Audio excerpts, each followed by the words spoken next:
alone. What a pity I won't be soon in New York City. When I see you, please permit me to tell you everything in New York City. Welcome to How We Made Your Mother. This is part 2 of our interview with Ashley Williams. If you haven't heard the first part, go ahead and check that out. And do stay until the end of the episode. We left our microphones rolling after the interview was over. And now we join Josh, Craig, and Ashley, already in progress. Here's one of the biggest room debates, writer's room debates, certainly the biggest in season 1 that we had. And one of them was for that limo episode before Ashley was on the show. Should the song be, the Bon Jovi song or the Journey song? And Bon Jovi went out. That was the fist almost flat on that one. But here was a second, the close, more, I think even bigger one. Do couples pee in front of each other? Do couples pee in front of each other is obviously a big part of the Zip episode. And it was very funny in the room because I think whoever pitched that initial idea of Marshall and Lily have never peed in front of each other is probably me, because my wife and I don't do that and still don't. We've been together like 30 years. And half the writer's room was like, absolutely, what sort of an animal? What animals would be peeing in front of each other? And we're kind of with me on it. And then the other half of the room was like, what the fuck is wrong with you? You're the fucking Queen of England. We're peeing, we're shitting. Everyone's just doing everything out in the open. And the divide in the room was like crazy. And then we submitted this episode to the TV executives. I thought you were going to say we submitted the list of who was doing what and which writers were on which side of the debate. I'd love to see that list, by the way. I need to see that list. Alex, show notes, so we'll list out all the writers. We'll put that in the show notes. Their significant other. And then we submitted the episode to the executives, and the executives were like, we have a note on this Marshall Lily story. Both, it was the studio executive and the network executive, and the studio executive was like, I don't think this Marshall Lily story makes any sense. And the network executive was like, yeah, I agree. It was really weird. And the studio executive goes like, I pee in front of my husband all the time or whatever, boyfriend. And the network executive was like, I was going to go the other way with it. No one should ever pee. It's like, and that was how we realized we had something, because it was this incredibly divisive. So I'm just curious, where do you fall? Where do you guys fall on this? I don't know. You don't have to answer. And let's get Neil back to tap dance before you answer. I do just want to say that, of course, we collect questions from the internet about this show that we answer on general questions. That is the number one question. Of course it's but guess what? Good pun out. And the number 2. The number 1 and number 2 question. But the number 2 is a deep cut. Let's say it's the number 1 question. My wife and I don't pee in front of each other, and a lot of the people, it was like a ferocious debate in the writer's room, I remember. Anyway, I just wanted to share that story. If anyone wants to have an opinion on it, I'm curious. Yeah, I love it. I love this question so much. And I think I do. I really love it. So I have to say that I moved in with Neil basically the first night of our first date. He came over and never left. And my father, a little bit conservative, he was a philosophy major at Yale and, Presbyterian upbringing, was a little upset that we were living together right away. Right. Uh-huh. And he said, I want to, I remember we were walking on the beach one day and he was like, I just want to know that you're saving something for marriage. And I went back to Neil and I was like, all right, this is really important to my dad. We need to save, something needs to stay precious, so that we can distinguish between married and not married. Like, what's the thing? And Neil was like, well, we've never peed in front of each other. Maybe that's the thing. And so I was like, okay. And I went back to my dad and I was like, we've got it. And he actually, thank God, he thought it was funny. That's really funny. Yeah. But that was, before I saw this episode. So to me, it rang very true. And I also really appreciate Marshall's distinction. Well, we always have the deuce. We always have the deuce. That line kills me every time. That line really killed me, even knew it was What coming. about you, it still got me. Josh, as a newly married person? Where are you? I remember, without even thinking about it. You got very serious there. We have very somber to answer this. We have 2 sinks, which is great for a marriage. 2 sinks is great. You know, And you both I pee pee in the one of sink. I pee those. in her sink, and I brush my teeth in my sink. No, I remember one day, like we were just talking, and I didn't want to stop talking, so I figured my back's to her, and she was like, "What the hell are you doing?" Like, because and I was like, "Oh, I guess we're not okay." Like we hadn't covered that in the rules, but. Apparently we don't. You found out.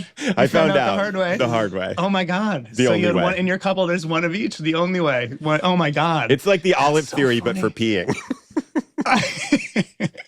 Wait, what's the olive theory? God. The olive theory is from the pilot that says every couple has one person in the couple loves olives, one person hates olives. Yeah. Oh, right. Yeah. You were the olive theory. Oh my God! So you found out by experience. I love that. That's so unbelievable. Funny.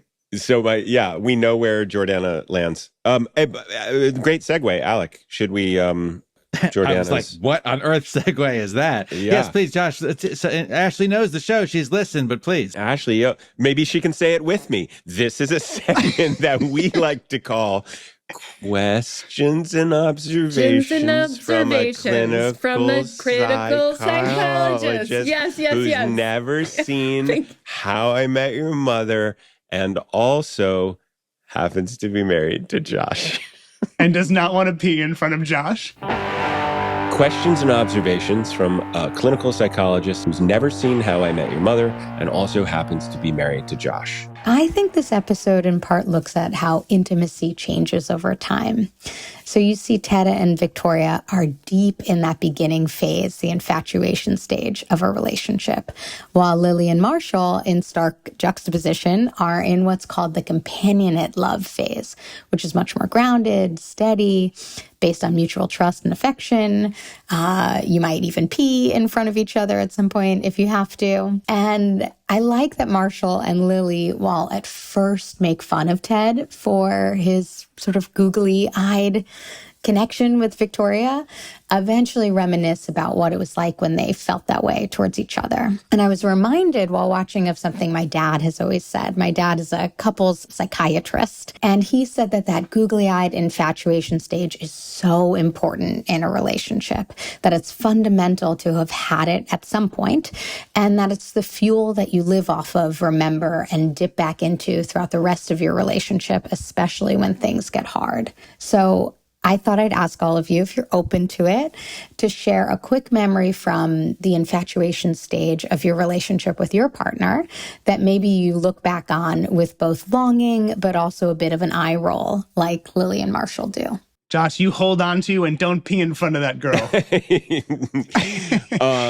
I can share something. This is, we were out to lunch in Columbus, Ohio with my parents, and I don't know that we were engaged yet. I don't think maybe we were, but it was early on, and we went to one restaurant, and there might have been too long a line, so we popped next door to this other one, and I ended up sitting next to my mom, and Jordana just somehow got seated across from me, diagonally across from me. My dad was next to her, and I was next to my mom. Yeah. And I remember feeling like I was in that phase where I felt like I had to be holding her hand all the time, like if she was near to me, And I kind of like reached across the table to hold her hand, like just, diagonally. And I was just holding her hand. And my dad looked at us like, seriously? Like, you can't, like, not. He's like, do you want to sit here? And I was like, no, this is good. I'll just hold her hand across the table until the food comes. And it didn't seem weird to me, but I could tell my parents were like, they like have to be holding hands at all times, That's the first one that comes to mind. I mean, I have one. I have a couple. Can I say one that we might need to take off of the podcast for public consumption in the edit? Up to you. Okay. So I had to have this surgery one time. And when I woke up, this was like a long time ago when you could wake up and the person could be there. It was like not a COVID situation. And when I woke up, I was like still a little bit under. And Neil goes, "Congratulations, the butthole widening surgery went really well." Oh my God. You kidding? Neil's coming was off one like of a those- goddamn prince in this episode. That's all I know. It was one of I those love it, man. moments where I like looked in his eyes and I was like, this is the fucking guy, man. That's That's the guy. Joe. Best. That's the guy. This is the And guy. he tap dances. So, and he tap dances.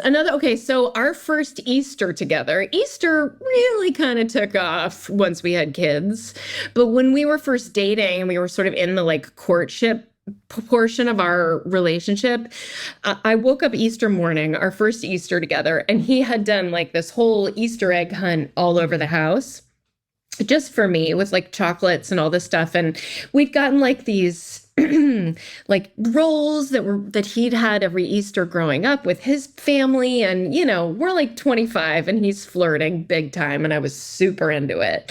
And then we went to the beach and we were going for a walk on the beach. And we stopped and there was like a vendor. We were like over on Venice Beach. There was this vendor and he was like, oh, do you want anything? And I was like, no, I'm good. And he got a Snickers bar. Now we'd had like chocolates, we'd had like these Danishes, we'd had all these things. And I said, oh, are you on a health kick? As a joke, because we'd had like nothing but junk food all morning. And he said, hey, I want us to be able to overeat in front of each other. And that was like the most romantic thing. He was like, what's the facade for, man? Like, can we just get gross with each other? And I was like, yes, you know, and to me, that was so attractive. You know, someone told me a really sweet thing. My friend Courtney from college said she has a thing with her husband, which Jordana and I have started doing. Like, if you drop like a glass and it shatters, the other person cleans it up because it's like, it's already humiliating enough that you've already been hurt enough, so the other person kind of comes in and sweeps it up. I thought that was really nice. And I wrote you this little ditty to sing to you in New York City.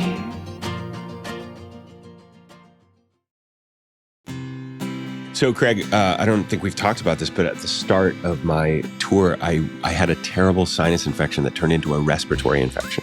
I hear that's great for singing. It's great. It's great. And my high notes were I had to lower everything a half step. I had to really apologize to the folks in Seattle who were lovely, but I was just not in my full voice.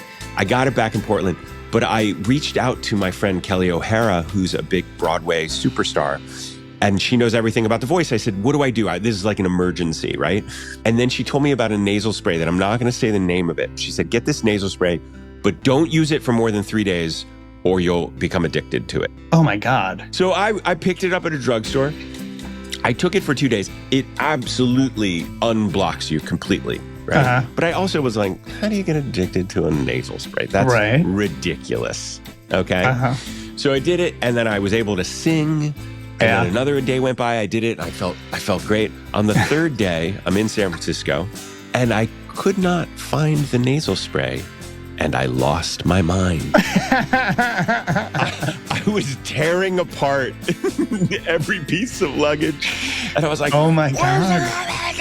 Like like I could not find it. And then I finally found it, and I was like, sweet, sweet nasal spray. Oh my God. You were riding the nasal spray dragon. Yeah, because what happens is it opens you up, but then it ends up closing you down, and you need more and more of it. You need more. Oh. But it was a physical dependency. I thought it would be like an emotional, and it was that too, I guess. It was also that. Did it help you sing better? It worked brilliantly, but I'm not on it right now because I'm in danger of ruining my life. So I need you to keep eyes on me if you see me under a bridge with a nasal spray. This is a nasal spray intervention right now. Yeah. Hang the intervention banner. How is the rest of the, how are the shows? I mean, I know you were crazy. You probably barely remember them in the nasal spray fog that you were in. Yeah. But were they good? Were you rallied? I was told they were good. I don't know.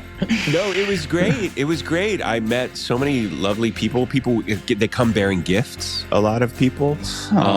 I sold a lot of vinyl and T-shirts, which I was very happy about. I signed most of them. But it was so great because sometimes, we make a show or you make a show like how I made, and the fans, they're out there, but unless you bump into them, they feel like an amorphous mass of something. But when you go kind of you go to their town and they come to see you, or they fly in from Fiji and the Philippines and Mexico, where I learned So some people cool. came in from. It was lovely. And I really did, it was hard. It was challenging, but it ended up being really meaningful. I like shared experience. The more the world gets digital and strangely kind of there's a layer between all of us, it was really nice to be in a room with people, with live music, with faces, bodies, it just felt really special. It was nice. Yeah, that is lovely. Here's another shared experience. You ready? Yeah. You could have shared your home.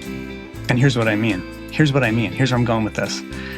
You were out there gallivanting about in a crazy nasal spray fog. You wouldn't have done anything for that sweet, sweet nasal spray.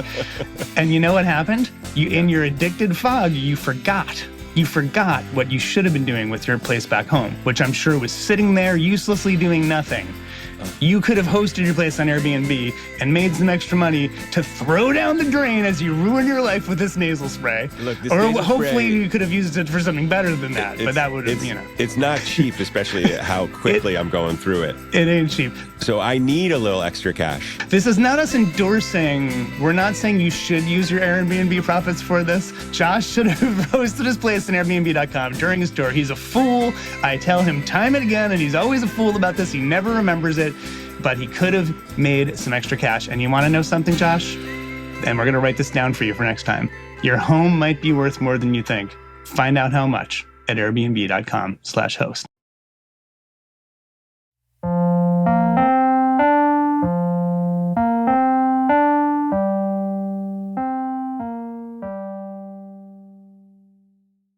Craig, can I offer both of you a couple of, not necessarily Victoria related, but these are my little zip notes, which I try to do because I'm now taking notes on the episode. When does Lily jump over the couch? Oh, it's a great bit of physical comedy that Allie has when Ted and Victoria come back and she thinks they're gone. Yeah, very cute. That's a very cute little jump. Yeah, so funny. What's 17 years, 11 months old? Oh, a super gross Barney joke about why you would wait a month to hook up with then an 18-year-old girl. At least he's waiting till that moment, I guess, but it's pretty gross. Victoria making Ted wait. There's so much of Victoria that's like, she's so afraid of getting out of the anticipatory stage. Like Yes. there's such a fear that, something will, she's obviously, I like that. It's a very character revealing things because you don't even she doesn't talk about past relationships, but that she's been up high and been low with them, Yeah, there's trauma there. There's definitely trauma trauma. there, right? The drum roll, the idea of the drum roll and the idea of waiting, she is trying to not rush into this thing. There's definitely like unspoken wounds there, kind of. But then she trusts Ted in the end, which is wonderful. Like that moment of like, or we could do it tonight you guys were very cute in that moment. Craig, I totally forgot, and it delighted me no end, that What's Taking So Long girl comes back from the pilot. I totally forgot that too. What's taking the girl in the bar, the woman in the bar who's Kobe's friend, what's taking so long? She says that in the pilot at one moment, and then we brought her back in this episode to say, like, that's her catchphrase. That's her only line of dialogue. She comes back again later. She's also been broken up with again. She's been broken up with. She's had a rough few months. She has had a rough few months. She's drinking heavily. And she's a complete social terrorist because when she gets broken up with, she makes her friends go out and not talk to other guys. That's right. But she herself will make out with guys who she just met. So I would like to make a claim that she's the saddest character on How I Met Your Mother. I think she is the saddest character. Yeah. There's something really And the tragic about competition her. was steep. Yeah. Yeah. She's steep competition. We should do a whole show about her, like Rosencrantz and Guildenstern are dead style. Like, okay, that was Hamlet. Now we're gonna see what was going on for her. Yeah. You know what made me laugh is when they agree in the cab to have sex that night, and Ted says 75th in Amsterdam, super fast. Oh, that was I love that moment. That was very cute. But I also love Ted's ability to like pivot quickly when something he wants comes in. He's just like he's right. He'll change all his plans for such a planner. He'll change all his plans. I liked when Marshall said one of us is going to have sex with Ted, and it's not going to be me. Yeah, he played that so funny. He elevated that joke by just being Jason Segel. Don't be a hero, Sherbatsky. What was that? Laser tag. That's when they're jumping. They're gonna jump and die in slow motion in laser tag. Didn't Kobe get like injured doing laser tag? Shit, Ashley, was it that episode? Do you think? I think so. I mean, how many times did Kobe play laser tag on the show? So yes, it had to have been that episode. Maybe on that jump, maybe on the Don't Be a Hero, but she was a hero. Barney warned her. And then she actually in real life got injured. You're right. She hurt her foot and was in a boot. We had to get the end of that, hiding that injury, probably. Craig, how many people do you think today watching understand Quantum Leap Marathon? Oh my God, Quantum Leap Marathon. And then Marshall says, "Oh boy," which is the catchphrase from Quantum Leap. Oh, I didn't even catch exactly that. 3 people remember. Every episode of Quantum Leap would be the guy, he's jumping through time to become someone else. He jumps into someone else's body and he wakes up and he sort of looks in a mirror and he realizes he's, an old man in 1952 or whatever it is. And he goes, "Oh boy." And so we thought, because 6 people know that in 2005, and now no people know that would be a real timeless joke. Unless to Scott put in there. Bakula is watching, and he'll be delighted. Scott Bakula was like, "That's me. They're doing my bit." Yeah, we're bringing it Ashley. Bakula. We're talking about there's something about dated references that actually work quite well on How I Met Your Mother because it's so firmly grounded in its place. It doesn't claim to be any other year other than it's like, kids, it was this year, and we were talking about the Quantum Leap Marathon. When else can you get away with that? Yeah. It's amazing. And it helps like the cell phones. It's and like, this is a historical document. But Craig, can we go back a little bit to this? Because I remember that during this episode, or maybe after this episode, I pulled you and Carter aside and I said, I'm getting whiplash from going from an episode where Ted is the romantic hero and it seems like his worldview is being validated and embraced by and he's also a fucking badass in that episode. He is like Han Solo and Lando Calrissian. We were making a lot of Star Wars references when we talked about it. He's like very badass in that episode. I was less startled by it watching it now 20 years later, but I remember at the time feeling like Ted's romanticism in this episode and even Victoria's romanticism is really held up for ridicule. Yeah, I know. And it's back to back with the best romantic comedy episode we arguably ever did, which is, I agree with this. I agree. It was whiplashy. I think in some ways you were using this episode as a treacle cutter against Drumroll, please. And that was the idea. And the idea was you think these guys are so sort of schmoopy and gooey on the couch, but really it's to get Marshall and Lily to a place of, why don't we have firsts? What's happening to us? Why are we ridiculing this sweetness when we should be holding on to this sweetness? And then realizing they're sort of into a new phase, and that's okay. And you will still find firsts like peeing in front of each other. And we thought that was funny. So Ted and Victoria are really there as the object, not the subject of the story. They were very much the stars of the preceding story, and they were going to be the stars of the next several. And so we thought, we'll take them off of that, and we'll get into Marshall and Lily. And then this is the first time we saw Barney and Robin together, and they were so great together. It's the first time Barney talks about the bro code, and Barney learns this really important piece of information that Robin is harboring these feelings for Ted. I like that Barney sees that. I like that Robin admits that to Ted. I like that she swears into secrecy, and he says, "You're a bro. It's the bro code. I'll keep it in." And that became a huge thing on the show, but it began right there. Quid pro bro was great. Quid pro bro is amazing. And that sort of launched, what we ended up doing books of those. But I do feel bad because in trying to do all those other things, I think Ted and Victoria became a caricature for just this one episode, and they've been heroes the one before. I'll let you off the hook because everything you're Please. describing, I think is actually right and good. And I understand why you were doing it as writers. And I could make a case, and I think this is true. Like, if we were eavesdropping on Ashley and Neil on the boardwalk, eating junk food and making jokes, we'd be like, oh God, this couple. But when you're inside that, when I'm holding Jordana's hand across the table, my parents are looking at me like we're insane. But Yes, when you're everyone's been inside there. the new flush of love or potential love, it all seems completely organic, completely right and true and good. Yeah. Like there's nothing about it to you, but from the outside, especially for couples who've been together a long time or more cynical people, it elicits a lot of eye rolls. So I get why you did it. I was thinking about how how you felt this, because you told me this in a previous episode, and we said we'd discuss it when we got here, and here we are discussing it.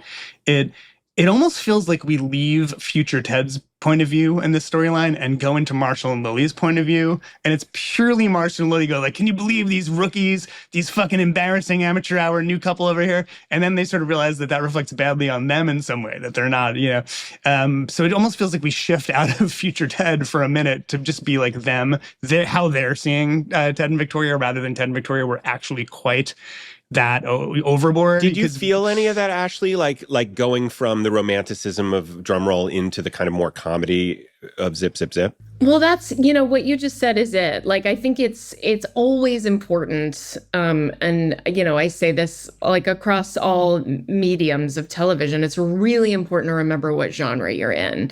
So you were kind of genre bending a bit with the multicam, platform in Drumroll Please. And this was, hey, don't worry. We're just gonna tick it up one little bit and exaggerate it just a little bit so that this is still all fun, and there's still we're still going to get laughs, and ultimately that's why I think the timeline that you guys have across all episodes really works well, because it is taking certain things out of context, right? So there's these, anything that we take out of context, you can lean it in any direction. Yes. So you took these little moments of, I want to feel your soul, and cut to, that little excerpt and cut to them eye roll, but in context, it feels really organic. And that is one of the brilliant, conceits of the show, in terms of the editing and the structure. But I am a soldier to a genre. So for me, I was like, oh, good, we're back in the comedy world, and that's why I loved that. It was just one tick exaggerated. Yeah. Well, thank you guys for committing to it. There was of course, some very cheesy lines in there.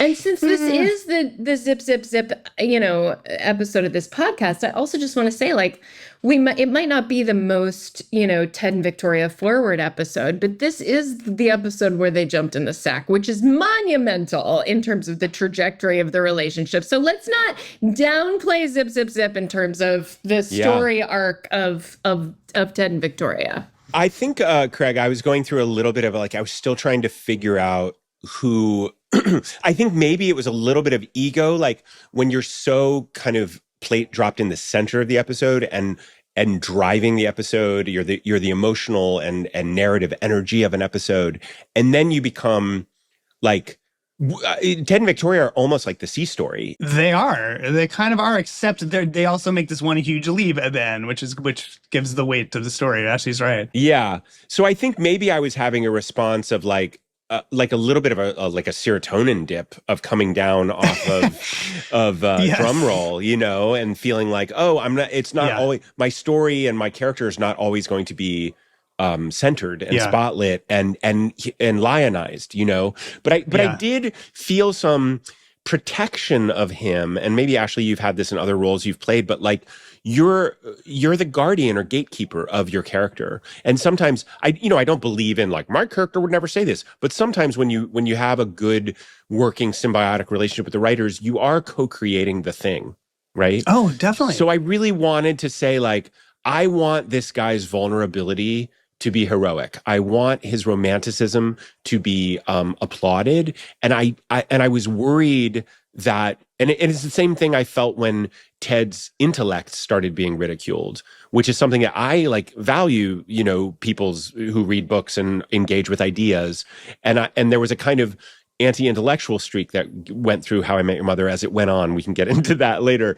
But it was always hard for me because I felt like these things that I actually wanted to be valued were sometimes thrown under the bus. Yeah, I mean, and then they're heroic traits one episode and then not the next, which is a little whiplashy. And we're still finding it, right? This is the middle of season 1. We're still finding like the idea of laying out a whole season of stories and the tone shifts and where the characters are each episode and getting them across episodes. And I think we were still finding it. And I think if I could do it over again, I would probably, well, first of all, I'd have more Ashley. I'd have had more Victoria episodes and maybe a couple in between Drumroll and this one, where there was like some kind of different speed that sort of like ramped down rather than being way up high as the heroes and then way down in a different kind of sillier place. But, and that's probably even more pronounced the way people now watch it, right? You at least had a week between the 2 Monday nights when you're watching it on TV back in 2006, and now it's like you just watch them, and it probably feels even more pronounced in a way. But I think we're still finding some of that like larger the character over time through a whole 22 or 24 episode arc, and they were still finding it. Can we really quick talk about the fact that Zip, Zip, Zip makes no sense as the title of this episode? Here was the logic. The logic was, it's a terrible title, and it should have a new title. We should have thought of a new title to announce on this episode. But I think the idea was, it's so stupid. I think this title should have been called What's Taking So Long? What's taking so long? To pee or not to pee? To pee or not to pee could have been a good one. I think the logic of it, and every now and again you get attached to a dumb title and it just sticks. We've already spotted a few. The logic of it was Marshall and Lily are unzipping to pee in front of each other. Ted and Robin are unzipping to finally have sex. No, Ted and Victoria. Ted and Victoria. What did I say?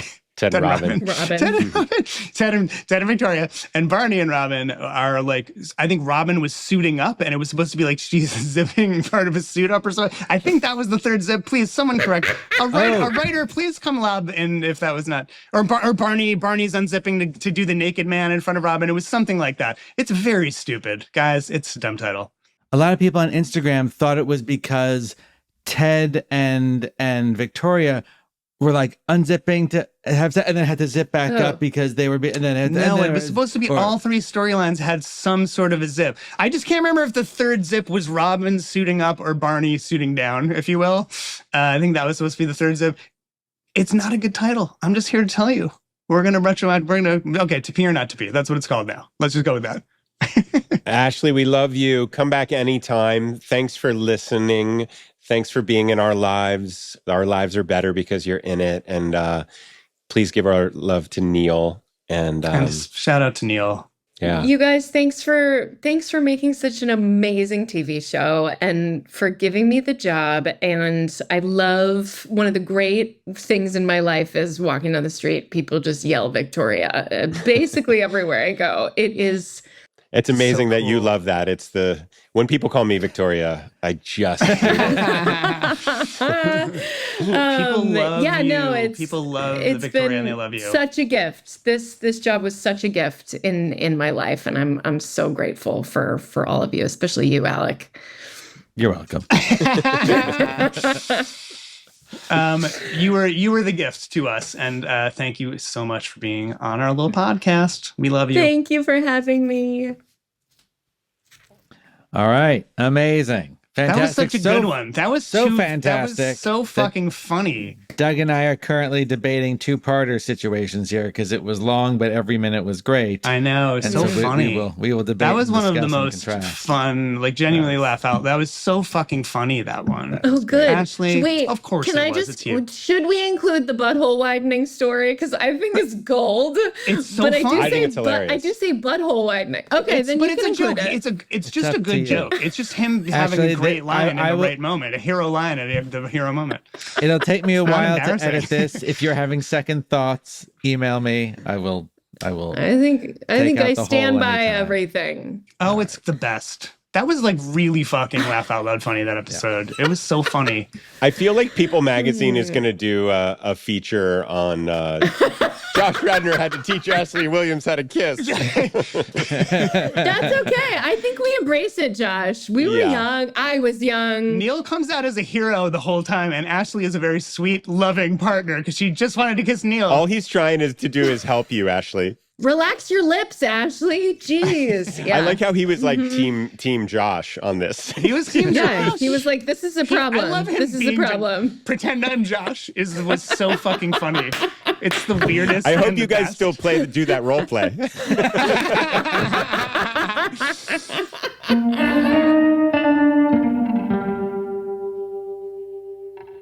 So we love to end these episodes with a letter that we received.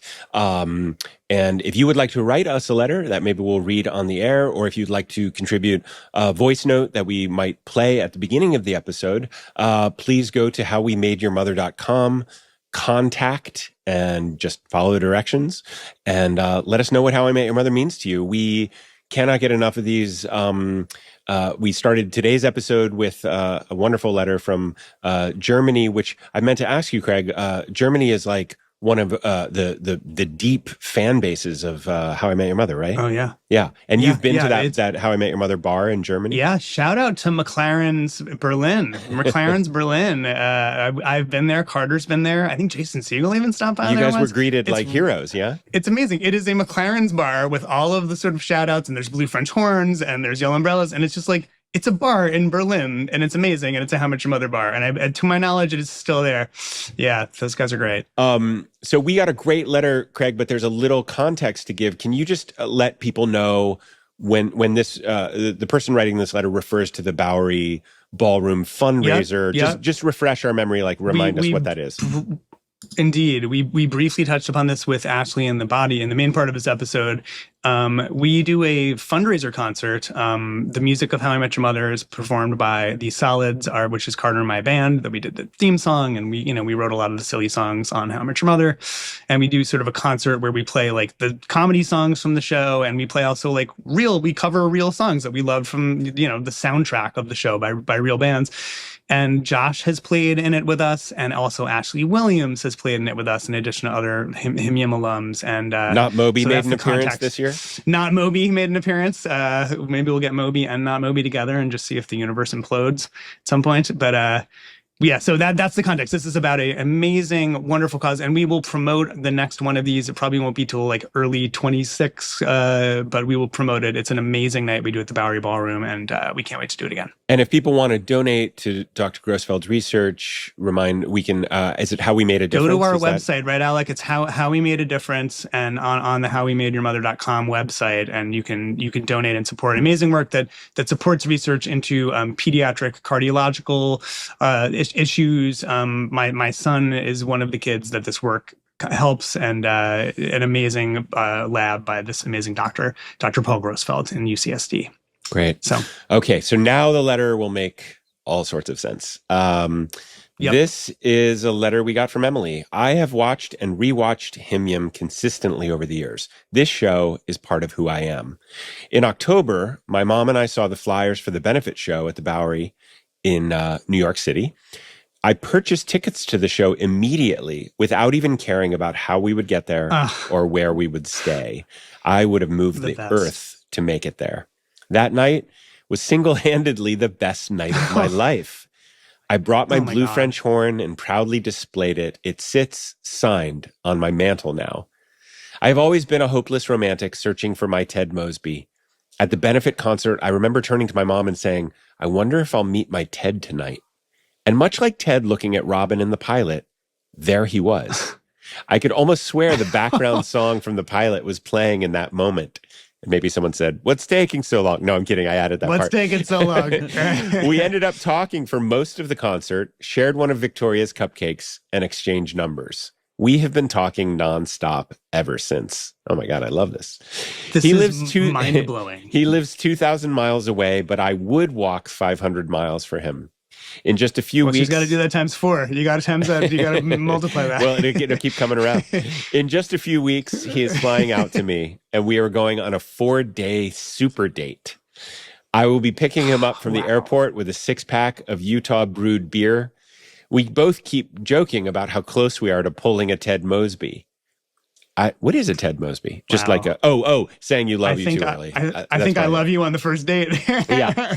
I have never felt so inclined to pull a Ted Mosby before, but he is absolutely perfect and brings it out of me. If there's a wedding in the future, we're totally choosing a band, no DJ, people will dance. Yes, people Emily, my favorite line. Yes. Who knows if he's actually my Ted, but I know it will all be told as part of the epic details when I tell my kids the incredible story of how I met their father.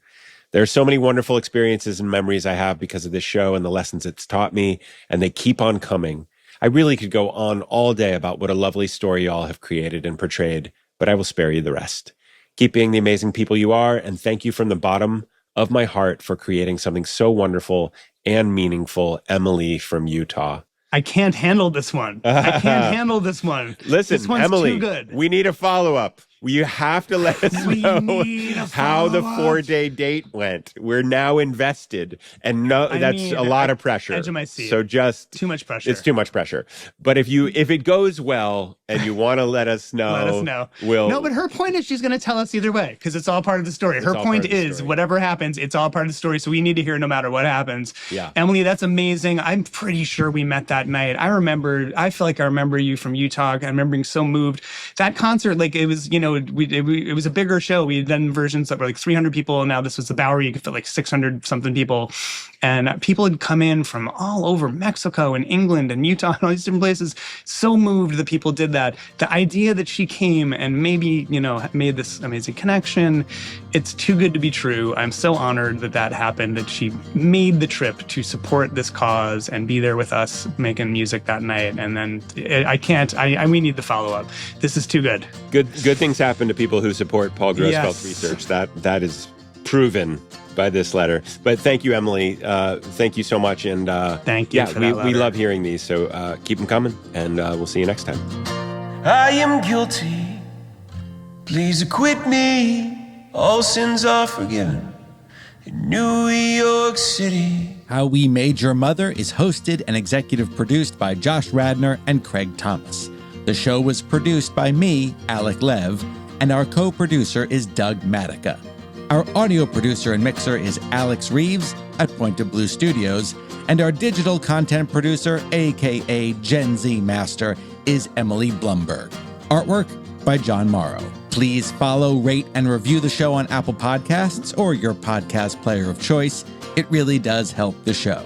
Our theme song is NYC by our own Josh Radnor, with additional music by Craig Thomas and Andrew Majewski. Special thanks to Lola Kennedy and Elliot Connors. Visit howwemadeyourmother.com to sign up for our Substack mailing list and for links to our social media. You can also click on the contact page to send us an email or a voice message. Your stories and questions are an important part of the show. Want some merch? Click on the store link or go to howyougetyourmerch.com. Subscribe to Josh Radnor's newsletters on Substack. Order Craig Thomas's debut novel at craigthomaswriter.com/novel. And you can subscribe to my Dead Fathers Society, also on Substack. To learn about how you make a difference, this show's ongoing campaign to raise money for congenital heart disease research, check out the Make a Difference tab at the top of our website. This episode was made possible by the support of Backyard Ventures. People will, in fact, dance. The real question, it just hit me. Am I in love with you or just New York City?